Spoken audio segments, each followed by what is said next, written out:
bom dia, uma satisfação sempre dialogar contigo, especialmente nessas terras gaúchas, nas quais eu tenho a chance de estar vez ou outra. Professor, ao longo da semana conversei com políticos, com marqueteiros, tentando analisar aí o que aconteceu domingo passado no Brasil, quando saímos das urnas com 53 milhões de votos para Dilma, 50 milhões para Aécio Neves, um país dividido. E a incógnita da semana era como reunificar o país. O senhor que percorre o Brasil de sul a norte, como é que o senhor avalia essa eleição? O que Dilma tem que fazer nesse segundo mandato para ter tranquilidade e o país paz? Bom, nós estamos vivendo ainda nessa semana o que a gente chamaria de uma ressaca cívica, né? Quando alguns dos eflúvios, alguns dos modos de sobra, né, da eleição, eles ficaram, afinal de contas, muita coisa foi enfrentada, muita gente tomou posição. Essa é uma coisa muito bonita no Brasil. Fazia muito, mas muito tempo que a gente não tinha tanta energia, né, numa disputa, tanto envolvimento de pessoas, tanta gente, de fato, tomando parte.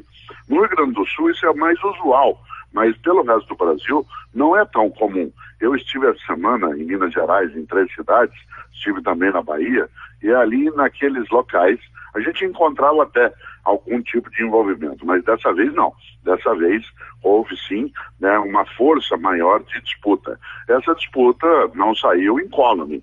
Ela gerou algumas dissensões, algumas raivas, e pessoas até quiseram fazer com que aquilo que é só um conflito, que é uma eleição, se transformasse num confronto, né, que é alguma coisa muito mais séria. Acho que a presidente agora, ela precisa, tal como foi feito um dia, uma campanha dizendo, sou brasileira, não desisto nunca, fazer uma outra que mostre a importância da democracia e que a democracia não pode, de maneira nenhuma, gerar confrontos que fazem com que as pessoas sejam incapazes de convivência. Perder não é bom, ganhar é aguardável. É bom lembrar que numa democracia não há, né, uma imobilidade que impeça uma mudança do quadro, que uma oposição séria é uma coisa boa, que uma vitória honrada é uma coisa boa. Portanto, acalmar os ânimos. Essa é uma tarefa também da presidente, mas também de quem perdeu. Afinal, tem que ter honra dos dois lados. Em quem perde e em quem ganha. Professor, paz no Brasil é possível com essa política da forma como está hoje? Porque há um descrédito dos políticos brasileiros. Nós não acreditamos muito nos políticos. Aí o país divide desse jeito, como é que fica? Então, se nós olhamos, o que a gente teve foi muito mais uma eleição como um patrimônio do que como um encargo, né? Você vê que uma parcela das pessoas, como você lembra, elas olham a eleição, o movimento, a política, como sendo um encargo, uma obrigatoriedade, quando ao contrário, tem que ser visto como um patrimônio, como alguma coisa que permite a nossa participação no cotidiano e da qual nós temos que tomar posse. De maneira geral, uma não boa visão sobre uma parcela dos políticos se deve também a uma omissão por parte dos cidadãos, né? Não há possibilidade de um cidadão continuar agindo como se ele não tivesse nada a ver com aquilo que está aí no cotidiano. Nessa hora, sem dúvida, né, nós temos de olhar o caminho do debate, o caminho da formação. Nós estamos numa democracia jovem, né? O nosso país tem 514 anos, mas nós não temos 30 anos ainda de democracia. Portanto, para usar uma clássica frase do Winston Churchill, nós estamos apenas no começo do fim. Não estamos. Nós estamos no fim do começo e não no começo do fim. Olha só, estamos no fim do começo e não no começo do fim. Estamos na trajetória. O senhor participou do início do PT, no primeiro grande governo do PT. O Olívio Dutra já tinha ganho em Porto Alegre, mas aquele governo de Luiz Erundina surpreendeu a todo mundo, o governo de São Paulo. O senhor estava lá. Há um clima de PT versus anti-PT. O partido cresceu tanto que muita gente diz que hoje está dividido dessa forma. Não interessa quem é o adversário, teremos antipetistas no outro fronte. Na época em que Luiz Erundina foi eleito, em 1988, não existia segundo turno. Eu estou contando isso para lembrar algo que é importante.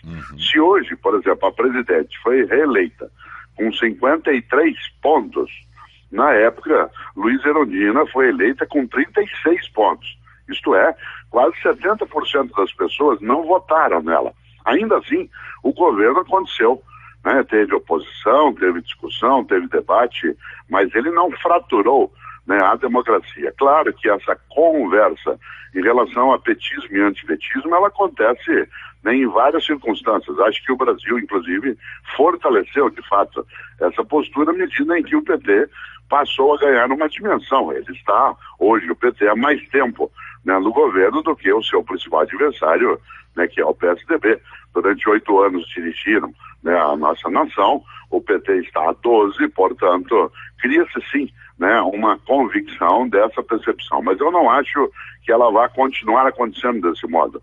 Acho que ela vai se diluir com o tempo, né, passado um pouco agora, até o final do ano, esse tipo de ainda sequela, né, das disputas feitas, haverá uma amenização, inclusive porque não interessa ao próprio PSDB, na sua parte mais inteligente, que esse tipo de percepção continue, porque ele gera um desgaste imenso. Portanto, dos dois lados, né? A população em geral, ela vem sim tomando partido, como se fossem 2 times de futebol, como se fosse um enfrentamento no cotidiano em que um não pode nem ver a cor da camiseta do outro, da camisa do outro. Mas eu acho que isso é ainda reflexo de uma eleição que é muito recente e foi muito disputada. Certo. Bom, professor Mário Sérgio Cortella, me diga o seguinte, o senhor que viaja o Brasil inteiro, né? Que país a gente está construindo nesse momento? Que foi a grande discussão da eleição. Uns terra arrasada, outros que a gente tem futuro. O senhor com seu olhar social, o senhor que palestra para, dá para dizer, para todas as classes sociais, mas conversa com muitos empresários Brasil afora, suas palestras são assistidas por executivos das grandes empresas. Essa semana, por exemplo, no Rio Grande do Sul, o senhor falou para Sicredi, Panvel, hoje fala para Campos Advocacia, quer dizer, está sempre presente no seu dia a dia a questão de um lado social, mas a questão econômica de outro. Que país a gente tem hoje? Que país a gente está construindo? Eu vou dar um exemplo concreto. Eu estive anteontem à noite na cidade de Bom Princípio, no evento da Associação Comercial e Industrial, para refletir um pouco sobre liderança com ética, a questão da vida com sentido. Pois bem, numa noite em que as pessoas tinham seus afazeres, outras atividades, havia mais de 600 pessoas dentro daquilo, refletindo, debatendo, pensando. Por que eu estou indicando isso? Porque há hoje um desejo de se fazer uma nação que seja mais vigorosa, que seja mais decente, que seja mais partilhada. Evidentemente que ela não acontecerá, essa nação, se nós ficarmos sentados esperando. Ela vai vir se nós tivermos algo que é uma esperança ativa. A esperança ativa é aquela que vai buscar, em vez de aguardar. Eu entendo que nós temos hoje a 7ª nação mais poderosa do planeta, do ponto de vista financeiro, que nós estamos aperfeiçoando as nossas instituições de convivência, que os nossos embates, as nossas disputas no dia a dia, né, ou como se diz no Rio Grande, a nossa peleja em várias situações, ela acontece por conta, claro, do nosso modo recém-chegado a uma maneira de fazer política que não seja mais apenas autoritária. Por isso eu tenho uma expectativa positiva. Acho que depende, sim, também da capacidade não só de governantes que sejam decentes, mas, como dizia há pouco, de cidadãos e cidadãs que não sejam omissos. Há uma frase antiga que diz: os ausentes nunca têm razão. Os ausentes nunca têm razão. Às vezes me perguntam assim, qual o país que você espera? Eu digo assim, eu não espero, eu vou buscar. Eu não estou aguardando, eu quero me juntar com outros e outras para fazer isso. Por isso, tenho sim uma expectativa positiva, imagino até que este ano que chega não será um ano tão tranquilo no campo da economia, seja por movimentos mundiais, seja porque o Brasil tem de fazer alinhamentos da sua questão econômica nas bases, nos fundamentos, mas que nós, sem dúvida, atravessaremos essa condição para uma direção que seja muito superior. Mas, repito, depende, obviamente, do modo como nós interferimos. Sentar e aguardar é a pior saída para quem quer ver alguma coisa que seja positiva. Professor Mário Sérgio Cortella, obrigado ao senhor aí, mais uma vez. Um excelente dia de trabalho em Porto Alegre. Terei com alegria. Obrigado e abraço.